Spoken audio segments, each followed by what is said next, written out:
Olá pessoal, sejam bem-vindos a este nosso curso de Segurança da Informação. Nesta aula, tratamos de gestão de risco segundo os conceitos da ISO 27005.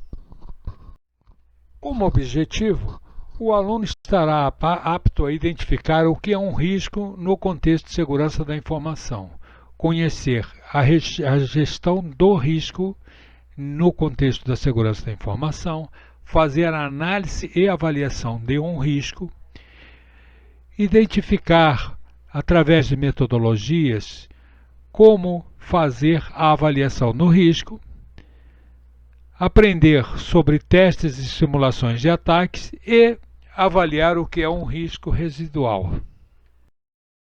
A bibliografia utilizada para a elaboração desta aula foram os seguintes livros: Segurança da Informação Descomplicada, do professor Sócrates Arantes Teixeira Filho, e Fundamentos de Segurança da Informação com base na ISO 27001 e na ISO 27002, de Hans Bach e Kils Hinsenberger.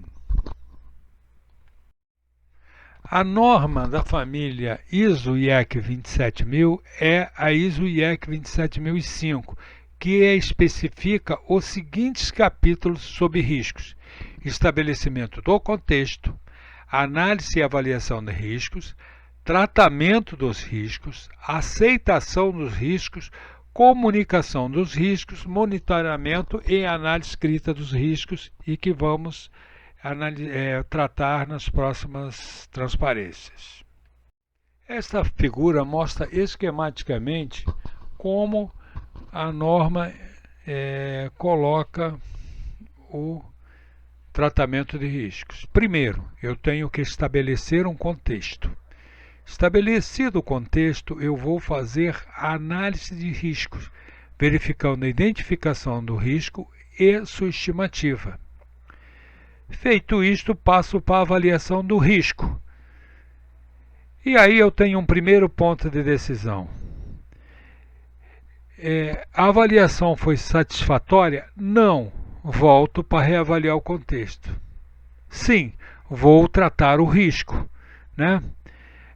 Isso me leva ao segundo ponto de decisão. O tratamento foi satisfatório? Sim, então tive a aceitação do risco. Não. Volto para reavaliar o contexto. Então vejam que esse modelinho aqui é um modelinho que vai mostrando como as partes do processo interagem, né? Então todo risco tem que ser comunicado, né? E o tratamento de risco me leva à monitoração dos riscos. Então todo risco tem que ser monitorado. Esse é o esquema da ISO 27005.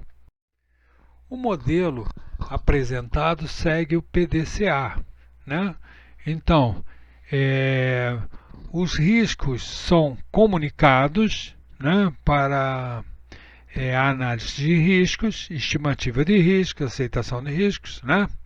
E os riscos precisam ser monitorados após definirmos um tratamento. Então, usando desta forma o modelo PDCA, eu vou fazer o estabelecimento do contexto, identificação dos riscos, análise de riscos, né? Para isso, vejo quais são as ameaças e probabilidade, qual é a vulnerabilidade e o grau de exposição, qual é o impacto e as perdas estimadas. Isso me dá a estimativa de risco, né? Dá os critérios de análise do risco.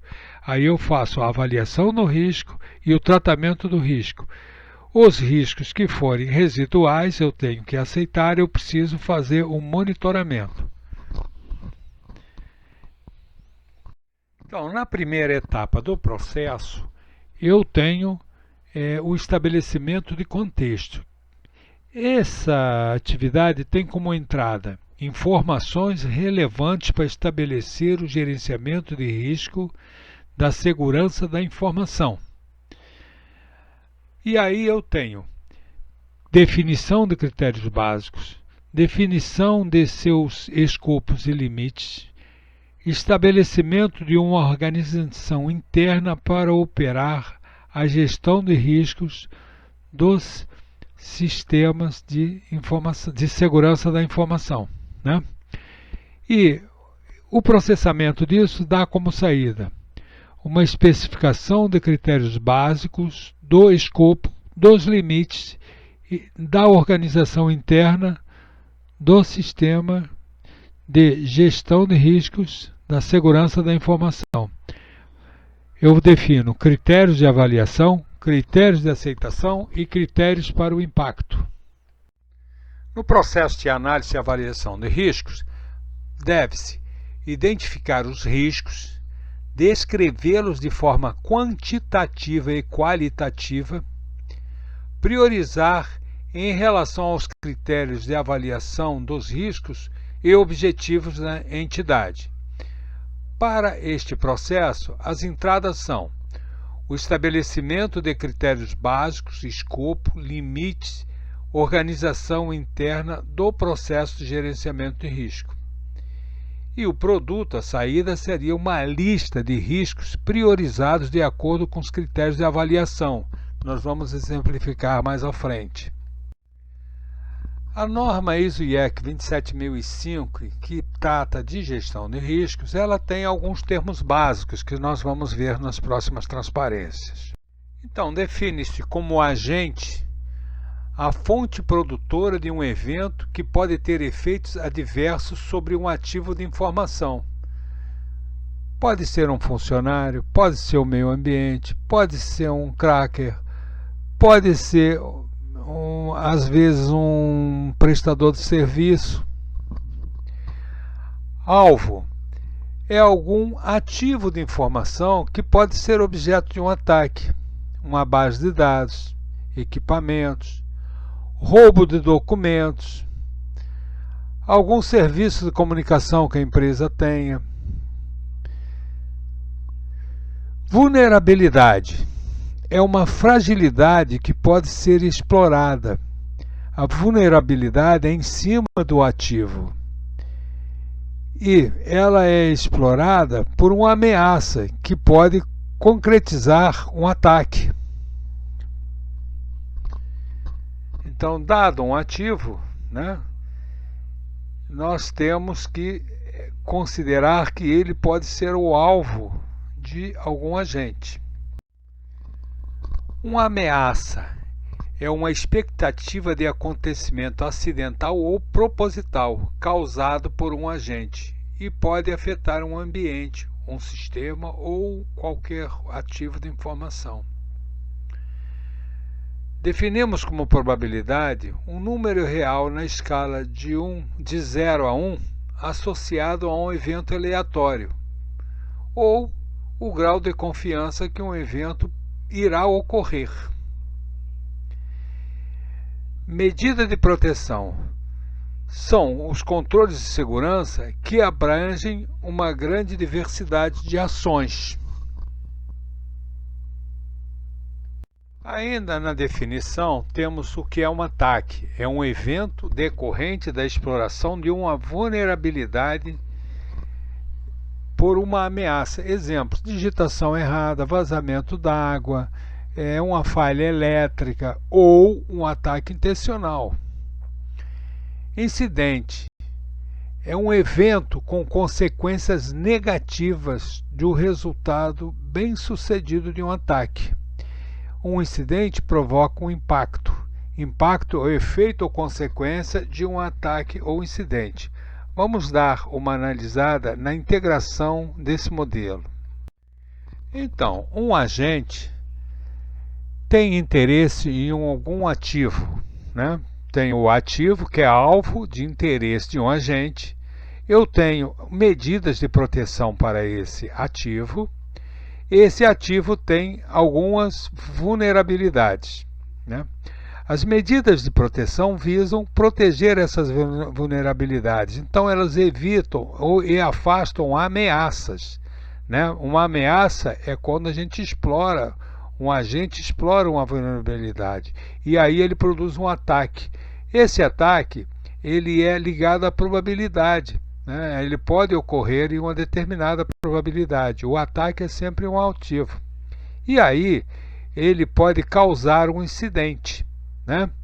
As medidas de proteção, elas evitam os acidentes e também podem reduzir os impactos do incidente, porque um incidente gera um impacto, gera algum prejuízo, né? Então, as medidas de proteção reduzem isso daí. Então, esse é o modelo que a gente trata na nossa análise de risco, com os devidos conceitos que são apresentados. Quando ocorre um ataque bem-sucedido, ou seja, me gera um incidente, eu tenho que ter um processo de recuperação desse incidente. Então, no momento que essa transparência abaixo mostra exatamente a linha do tempo, né, para a recuperação de um incidente. Então, no momento que ocorre o acidente, eu tenho, em questões de minutos, dar a resposta ao incidente.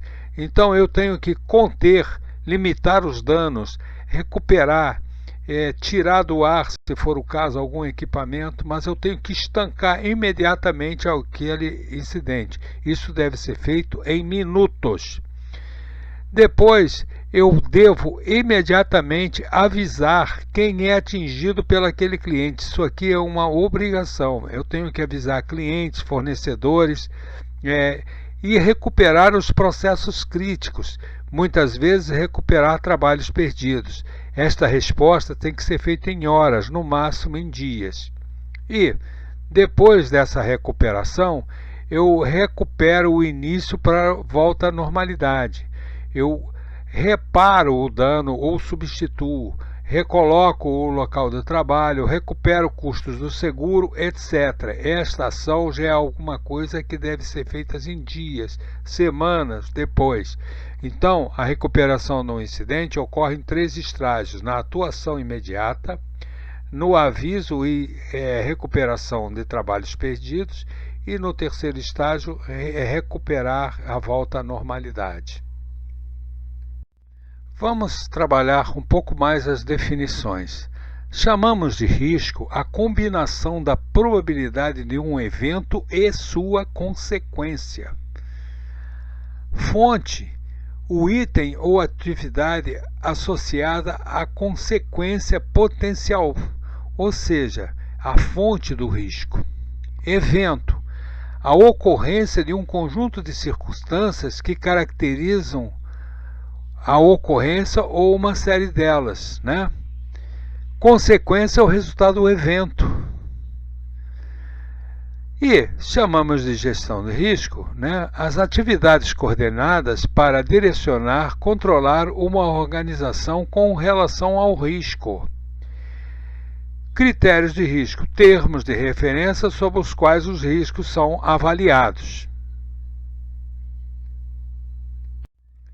Quando verificamos a possibilidade de algum ataque, né, ou tem a probabilidade de ocorrer esse ataque, devemos fazer a comunicação de risco, que é a troca ou compartilhamento de informações quanto à existência, probabilidade, gravidade, aceitação e outros aspectos do risco.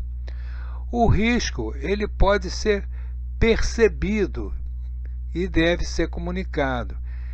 Ele é percebido por qualquer stakeholders que vê o risco baseado em conjuntos de valores. Uma vez que o risco foi percebido e comunicado, nós vamos fazer a análise desse risco.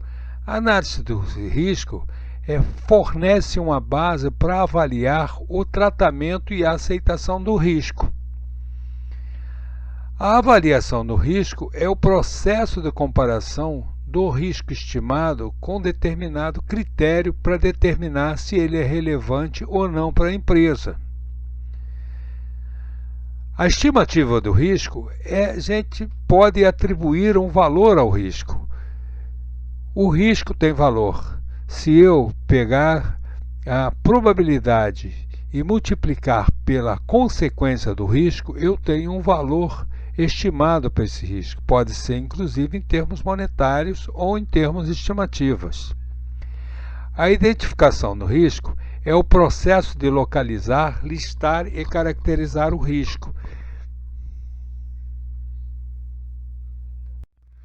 Uma etapa importante é fazer o levantamento das ameaças, que podem nos gerar um ataque.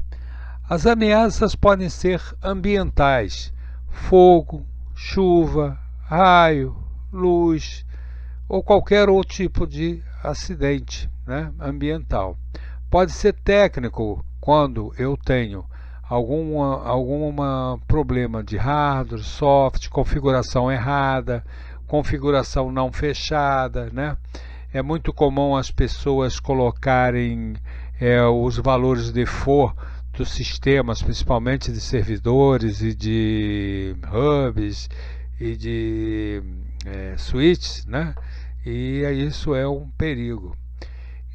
Ameaças lógicas: vírus, código malicioso, invasão, né?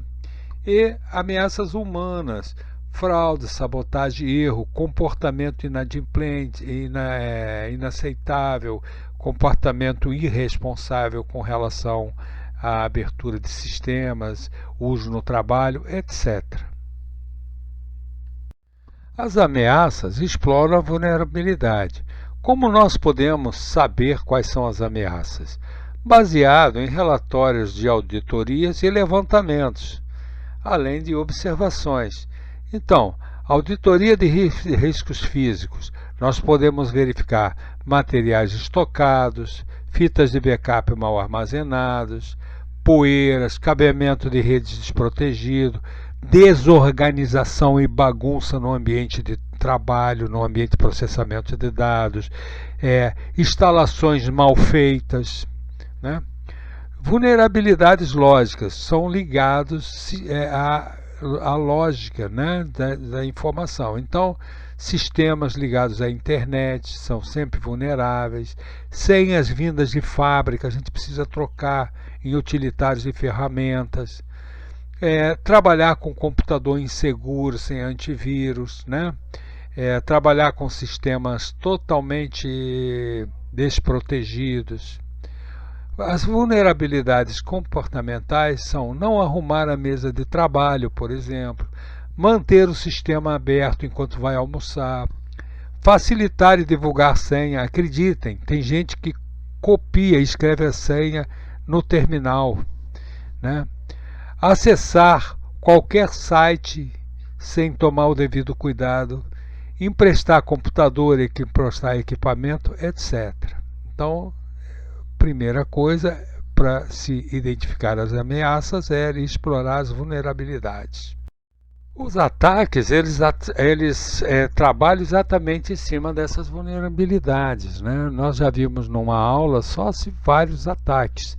Então, em 2004, só para ilustrar, foi emitido um alerta pelo Centro Provedor de Informações sobre Incidentes para a Comunidade da Internet. A vulnerabilidade com privilégios do servidor Oracle, né, que permitiu os ataques do tipo SQL Injection.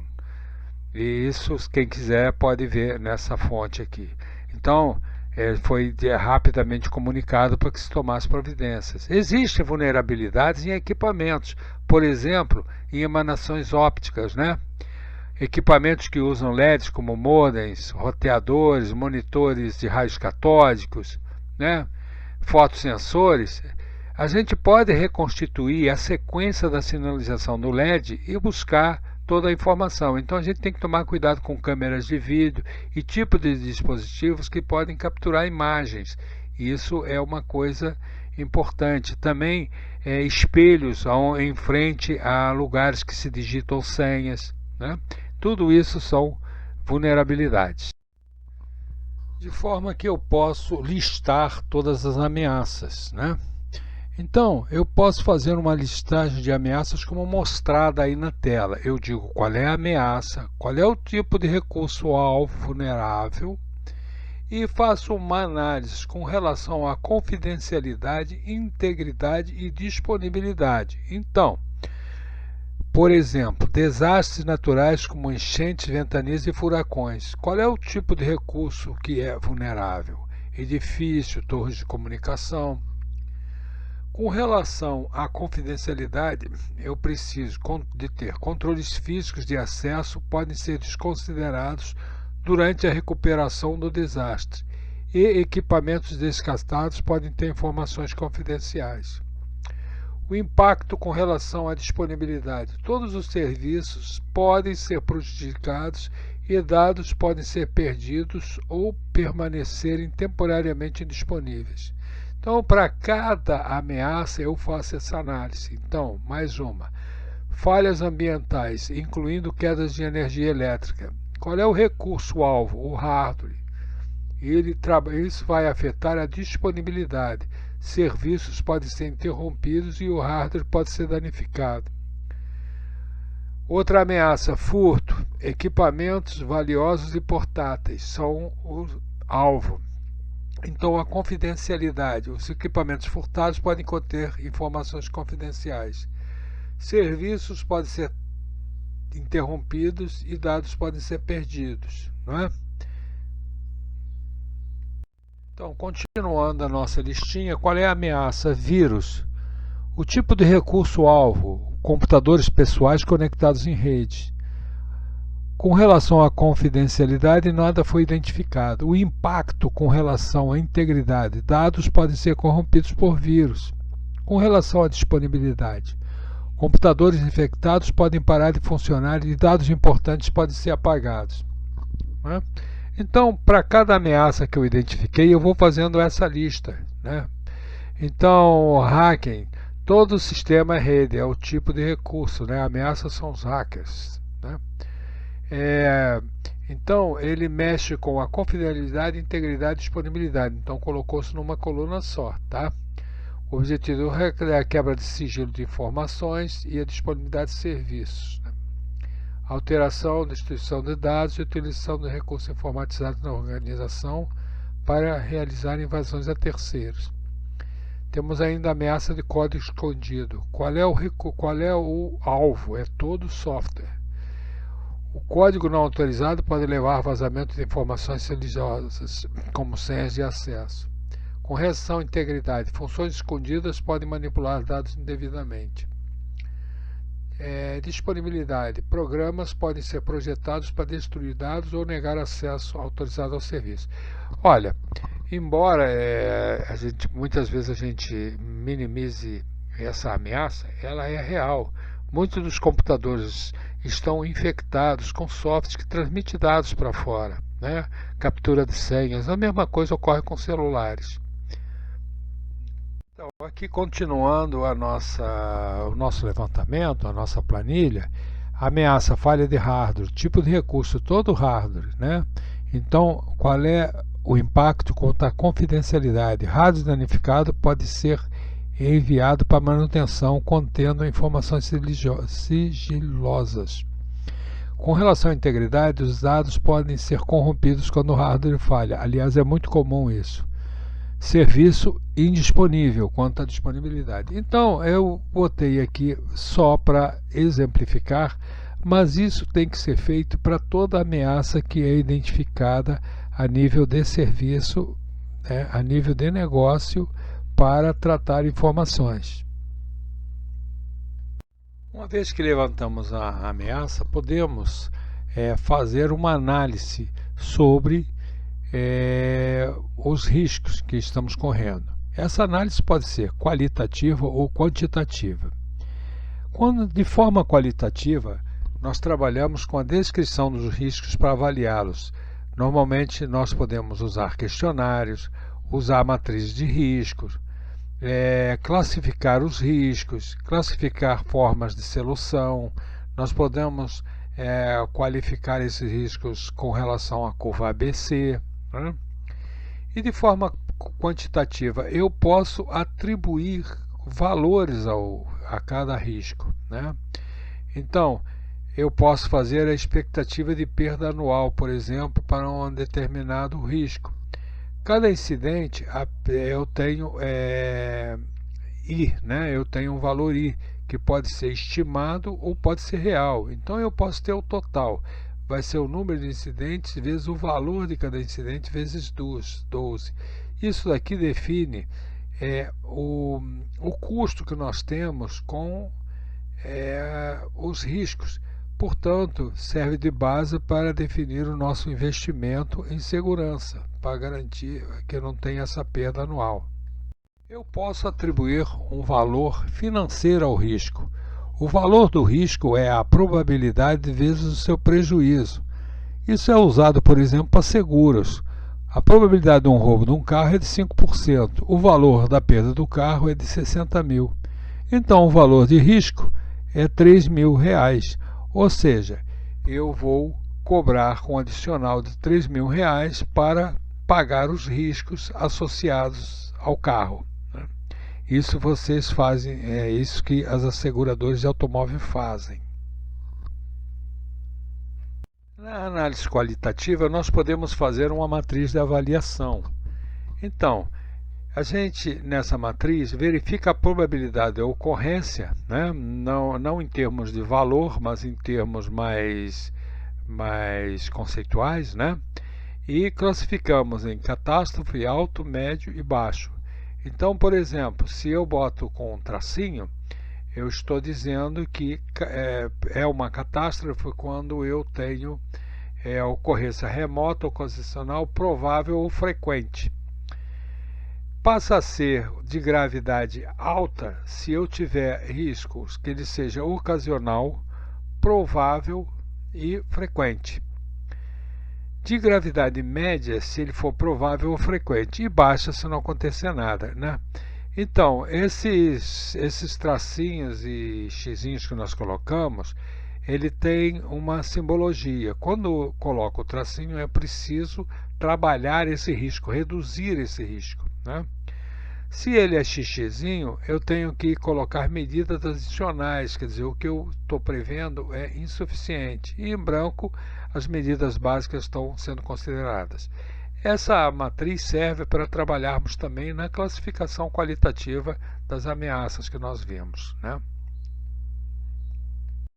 Nós podemos também trabalhar na forma qualitativa com um esquema de notas. Então, riscos de incidentes naturais, fogo, inundação, terremoto, né? Eu posso considerar de baixo risco, então 0 pontos. Ele é de baixo risco, as instalações estão em lugar seguro, não existe histórico de inundação e terremotos. E posso ir criando uma escala de pontos. Por exemplo, alto risco. Instalações apresentam problemas de rede elétrica e não possuem dispositivos de segurança contra incêndio. Os equipamentos estão no subsolo e ocorre muita chuva. Ainda por exemplificando, riscos de furto. Quando eu tenho baixo risco, existem equipamentos portáteis do tipo notebook. Aliás, ele é de 0 pontos se ele é de baixo risco e não existe equipamento portátil e a segurança interna é bastante rígida. E também, estatisticamente, não tem histórico de roubo de equipamentos. E no alto da escala eu teria alto risco. Acesso de estranhos não é controlado, funcionários usam o notebook em viagens e tem ocorrências de furto e perdas de equipamentos. Então podemos fazer uma escala de notas e atribuir essas notas a cada risco ou ameaça que a gente identifica. A partir da matriz de ameaças e com a classificação qualitativa e quantitativa, eu posso definir para cada ameaça medidas preventivas. Quer dizer, eu tenho que estabelecer controles para reduzir a probabilidade ou ameaça, diminuir o grau de vulnerabilidade e diminuir a exposição do ativo. Se ocorre alguma coisa, algum incidente, eu tenho que ter medidas corretivas, ou seja, reduzir o impacto do ataque. Medidas durante o ataque e após o ataque têm que ser definidas. E temos ainda medidas detectivas. São medidas que procuram verificar se o ataque vai acontecer. Expõem ataques, incidentes e disparam medidas reativas para evitar, reduzir ou impedir que se repita. Então, nós podemos ter 3 tipos de medidas. Nessa transparência, estamos mostrando a integração dessas medidas. Então, temos, por exemplo, uma ameaça que pode ser um erro humano, um desastre, uma fraude, e as vulnerabilidades com relação a essa ameaça. Por exemplo, pessoal mal treinado, instalações desprotegidas, controles inadequados, né? Eu tenho que ter medidas preventivas para reduzir a vulnerabilidade, né? e com isso reduzo a ameaça. Agora, quando a ameaça ocorre, eu tenho um ataque. Então, um ataque é uma invasão, um acesso indevido, uma inserção incorreta de dados, etc. Esse ataque, ele cria incidentes, que é uma destruição de dados, perda de integridade, divulgação ou quebra do equipamento. E isso tem um impacto, que normalmente é um prejuízo financeiro, perda de eficiência, etc. Então, as medidas reativas que são disparadas quando ocorre um impacto ou quando tenta ocorrer um acidente, elas podem desencadear métodos detectivos, né? Então, essas formas detectivas passam a supervisionar as formas de ataque, né? Então, a gente consegue fazer uma prevenção, né? Monitoração da rede, sistema de detectação de intrusos e auditoria, são esses métodos detectivos que a gente tem aqui, né? E nas medidas preventivas, nós devemos estabelecer políticas de segurança, controle de acesso físico e lógico e programas de conscientização ao treinamento. Então, isso aqui mostra como deve-se proceder num processo completo em relação ao tratamento de riscos. Então, para cada ameaça, eu vou definir quais são as medidas preventivas, as medidas reativas e os métodos detectivos, né? Então, por exemplo, uma fraude, medidas preventivas, supervisão gerencial, né? Segregação de funções, controle efetivo de senhas e permissões de acesso. E as medidas reativas, interrupção do pagamento dos suspeitos, é a primeira coisa a fazer, investigação interna e denúncia para a polícia.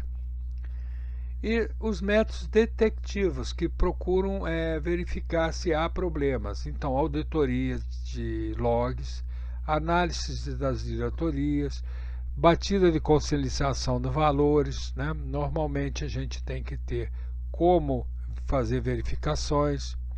Outra ameaça, furto de equipamentos. Como é que eu posso fazer de forma preventiva? Controle de entrada e saída, colocação de câmeras. Medida reativa, aconteceu. Tenho que fazer uma investigação interna, denunciar a polícia, né? E os métodos de detecção para ver se está havendo algum furto? Inventário periódico, sistemático, controle de entrada e saída, e assim nós fazemos para cada ameaça. Uma vez que nós identificamos os riscos, as ameaças, classificamos, quantificamos, verificamos formas preventivas, muitas vezes nós queremos fazer um tratamento com relação ao risco. Então eu tenho algumas ações que eu posso fazer com esse risco. Por exemplo, eu posso alterar o processo a fim de minimizar a probabilidade do risco. Evitar o risco nós nunca vamos conseguir, embora esteja escrito na transparência, riscos são inevitáveis. O que nós podemos é diminuir a probabilidade de sua ocorrência. Eu posso assumir o risco e monitorar, estabelecer controles para ver se aquele risco vai acontecer. Posso assumir os riscos, quando são riscos residuais, pequenos valores, probabilidade muito baixa. Se a probabilidade é baixa, né, o custo é baixo, né, normalmente.